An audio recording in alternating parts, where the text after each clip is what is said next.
In 2023, just like other merchandise exports, plastic exports also is lagging behind, and that we have negative growth of around 10%.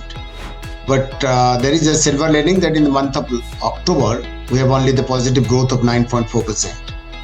So we hope that this momentum will continue and will able to reach the target whatever has been there by the government.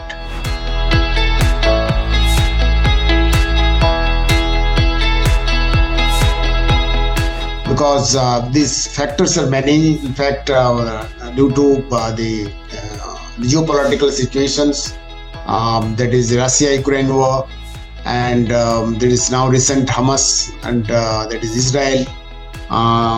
Besides that, one of the important factors is the raw material price, which you are dependent on. This price of raw material has drastically come down around 20%.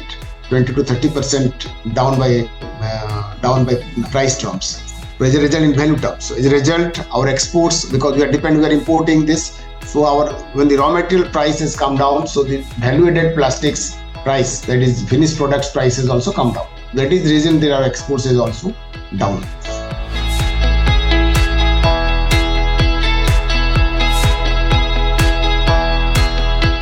We are dependent on raw material. We are import dependent.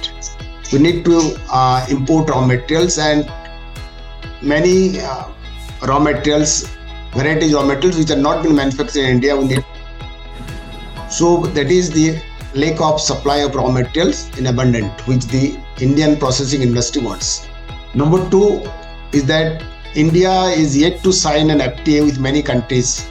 So the countries which are having an FTA, they can do a good business rather than India. And in certain cases, there is no reciprocity. Even if we have signed FTA with certain countries, but there is no reciprocal treatment. They are getting benefit out of us, but India is not getting benefit. So there are certain FTAs. In fact, we have also requested government that to review the FTAs. And government has fast-paced this review process. And we hope that probably this FTA will be reviewed and will get benefit out of those FTAs.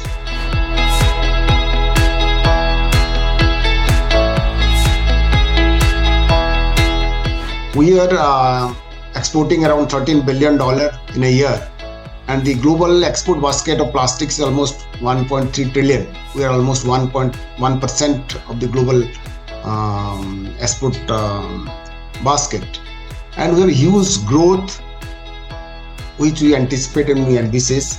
And these are the countries like Central American countries what I am mentioning, where I have gone. They have the huge potential. They are small countries, but they are also importing from other countries like China, Mexico and US. So we feel that we are in better edge there, because we can be more competitive there, because if they can buy the product from US, definitely the price is higher. So all these three countries where you have gone, we could see that there are a lot of opportunities for Indian plastics exports in those countries. And we had in BSM, and we had a huge success. I think people are very happy who had gone there. And in fact, we have an exhibition coming up, that is PlexConnect 2024 in month of June. And all these three countries, this Indian embassy has confirmed that they will bring a delegation, buyers delegations to this PlexConnect. So we hope that we'll be able to make a solid inroad into these markets.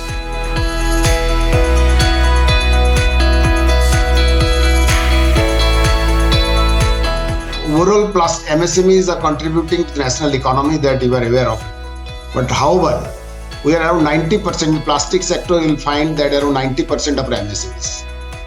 And the exports of these are contributing, of MSMEs are contributing to this growth.